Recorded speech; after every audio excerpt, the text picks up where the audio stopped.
Welcome to Bangkok Suvarnabhumi Airport on a warm winter's evening where I'm going to be flying Singapore Airlines 787 Business Class to Singapore.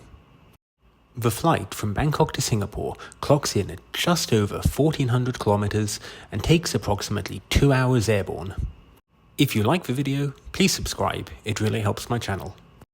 I took the Sky train to the airport today, which took about half an hour and cost 45 baht, or approximately $1.50.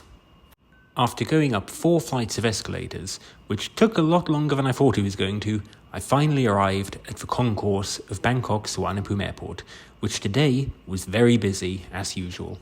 Making my way over to check-in, I stopped temporarily to take a look at this. Check-in today was at desk K, and it only took me about a minute from arriving to having a boarding pass in my hand. Immigration and security at Bangkok Airport is notoriously slow, and it can often take over an hour to clear. However, if you're travelling in business class, you have access to the fast track, and I was through in about 5 minutes. As my flight today was taking off at 9:10 and my hotel kicked me out at 4 o'clock, I did a bit of a lounge tour, starting off with the Aviation Air Lounge, which I also had access to as it's a Star Alliance partner. I've posted a complete review of this lounge, which you can check out in my channel, but for now, I'll just say that it was a perfectly pleasant lounge and nice to start off my trip. The design, well, it was kind of a love it or hate it thing. I personally loved it, but I'm sure it's not going to be to everyone's tastes. The food and drink wasn't great, and so I'm glad I didn't need too much here. Next, I made my way to gate D4 to check out the Thai Airways Royal Orchid Lounge, which again I had access to as it's a Star Alliance partner. There was no queue for me to get in, and while I waited, I took a quick look at this scale model of a Thai Airways A380. I still can't get over how these things get in the air. The Thai Airways Lounge was far larger than the Aviation Air Lounge, and the food and drink was also superior, featuring a wide range of options, including made-to-order food, which was really tasty. Shout out again to this cake, which was out of this world. Having visited 2 lounges that were not for the airline I was flying, I eventually decided to make my way over to the Singapore Airlines KrisFlyer Lounge. I'll be honest with you, I was a little bit underwhelmed having visited the Thai Airways Lounge. Don't get me wrong, the Singapore Airlines Lounge is a great lounge, but for food and drink, I don't think they were quite up to the standard of a Thai Airways Lounge. There was no made-to-order food, and the food that had been there had been left out for a while. They had made-to-order drinks, and a wide selection of white wine, red wine, and a champagne, which was in their favour. Overall, this was a solid 4 out of 5 lounge. I just think the Thai Airways Lounge had the edge. As I wasn't too happy with the food in the Singapore Airlines Lounge, and I realised I still had an hour before my flight, I decided to check out one more, and made my way over to the Miracle First Class Lounge, which is a priority pass lounge, or one that you can access with a credit card, and is not affiliated to any airline. Objectively, I think this lounge was worse than both the Thai Airways Lounge and the Singapore Airlines Lounge. That said, the range of drink on offer, the range of food on offer, which included made-to-order food, was exceptional for a priority pass lounge. They also had showers, which is particularly rare. If I wasn't flying in a business class cabin today, I wouldn't have hesitated to have come here. I'd strongly recommend it. My lounge safari complete, I eventually made my way over to gate D2, where my flight was going to depart from. When I arrived, crowds were already beginning to form by the gate in anticipation of boarding. In fact, they began calling for business class passengers just as I was reaching the steps. Here you can see boarding commencing. Having quickly shown my boarding pass to the attendant, I made my way downstairs. And there we are, the Singapore Airlines 787 that's going to take us all the way from Bangkok to Singapore. Let's board. I made my way onto the jet bridge, and before too long, I was at my seat. I've made this comment on previous videos. I find this seat design so strange. I mean, the seat itself is actually pretty small, and yet it's got this ginormous table to the right. I'm not a huge guy by any stretch of the imagination, but even I found this seat a little bit cramped. I wish they'd have given more seat, less table.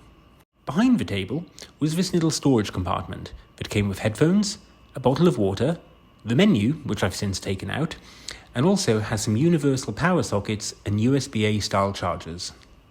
The in-flight entertainment today is controlled by this electronic screen, and the seats are controlled by these buttons. Just to the left as well is a headphone socket. As you can see here, there was plenty of legroom. Although that place to rest your feet, that does look a little bit small. I'm not sure I'd love to be on this flight for longer than 2 hours. After barely 10 minutes on board, we began our pushback. Let's take a little look around more. To the right of the seat is a personal reading light, which is great for when we dim the lights for takeoff and landing. The screen was a decent size, although it wasn't the highest resolution. This plane was from 2018, so I think it's maybe time they upgraded their screen. The headphones provided were Singapore Airlines' own brand headphones and were noise cancelling. These were quite comfortable, although after 2 hours, they did begin to irritate my ears a little bit. Again, I'm not sure I'd love to use these for a flight longer than 2 hours. Before we took off, I took a little look at the menu, which I'm pleased to say, post-COVID, is a paper menu again. My dinner tonight was on the right, comprised of a prawn Caesar salad, the seared Chilean sea bass, a raspberry, I can't even pronounce that, dessert, and some bread. Despite this only being a 2-hour flight, they still stocked a full onboard bar, including champagne, white wine, a variety of red wines too, and also, if you fancied it, a port. Although I'm not quite sure what that would go with on the menu, but it was still really nice to see it offered, particularly a 10-year-old port. As you can see, the layout for the plane is a 1-2-1 layout, which is standard for most business class cabins. Except you, British Airways, for some reason you're sticking a 242. As we began our pushback from the gate, the iconic Singapore Airlines safety video began to play. I must have seen this video about 100 times now, but it never gets old to me. I'll turn the sound on for the last bit. On behalf of Singapore Airlines, we hope you have a great time on board as well as in Singapore or anywhere else in the world we take you.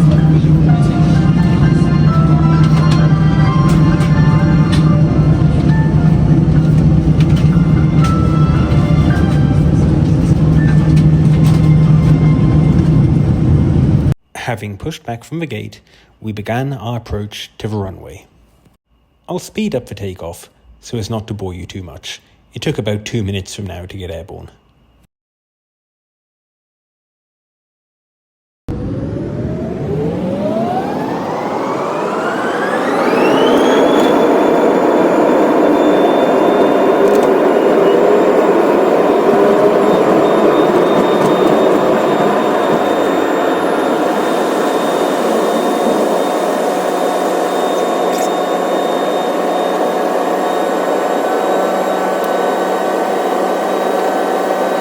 I don't know what it is about the takeoff from Bangkok, but it always has the most amazing view as soon as you get airborne. In record time, barely 10 minutes after takeoff, dinner was served. As I mentioned earlier, tonight, starters was a prawn Caesar salad. This was not bad, much better than the salad I had on the outbound journey, and the Caesar sauce was delicious. Unfortunately, it was all served at the same time on one tray, so the main course had cooled down a little bit by the time I got to eat it. Tonight's main course was seared Chilean sea bass with mashed potatoes and vegetables. The sea bass was cooked to absolute perfection. It was tender, moist, and incredibly flavoursome. I'm so impressed with their serving this 35,000 feet in the air. Surprisingly though, and the thing that made me take another video, was the mashed potato. I'm not normally a mashed potato fan, but I don't know what they did to this. It was out of this world. Believe me when I tell you the video doesn't do it justice. It was buttery, garlicky, cheesy, amazing. The dessert was that thing I couldn't pronounce earlier, and I still can't, but it was a raspberry sponge sort of cake. I'll be honest, this was the low point of the meal. It wasn't bad per se, but it was nothing to write home about. Also served were 2 pieces of Singapore Airlines signature garlic bread. I get this every single time I fly, and always ask for a second piece if they have spare. It's well worth trying. After I've had my food, I had a quick look into the toilets. These were decently sized, plenty of space, you certainly won't feel cramped. Stocked within the toilet are all the amenities you could need on a flight of this length. A shaver, a toothbrush, a comb. However, probably most impressively of all was the toiletries. These were Penhaligon's brand and included an eau de toilette, a face mist and a body cream. Penhaligon's is a high-end and very expensive London brand, so it's super cool to see them stocking this in the toilets. The toilet also featured a decent-sized sink, and as you can see here, had plenty of room to move around. I was also pleased to see this nice small touch that they put some flowers in the toilet. I'm not sure these were real, but it was still nice to see. It shows they've made the effort in even the most mundane of places. With dinner service over, I sat into my seat and watched a bit of my movie. As the movie and the flight were pretty much exactly 2 hours, I was just able to finish it. The rest of the flight went by in a snap, and before I realised, I looked out of my window and saw Changi Airport. Aren't we meant to be landing there? Thankfully, the plane did a turnaround and landed. I filmed the landing, but I'll speed it up as usual, so as not to bore you.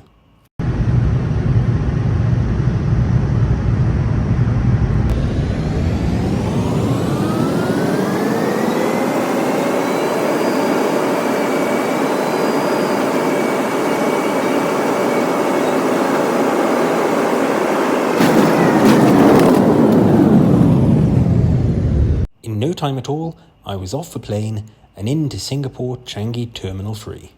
As usual, immigration took about 2 seconds and I was in a taxi before I knew it. Thanks for joining me today.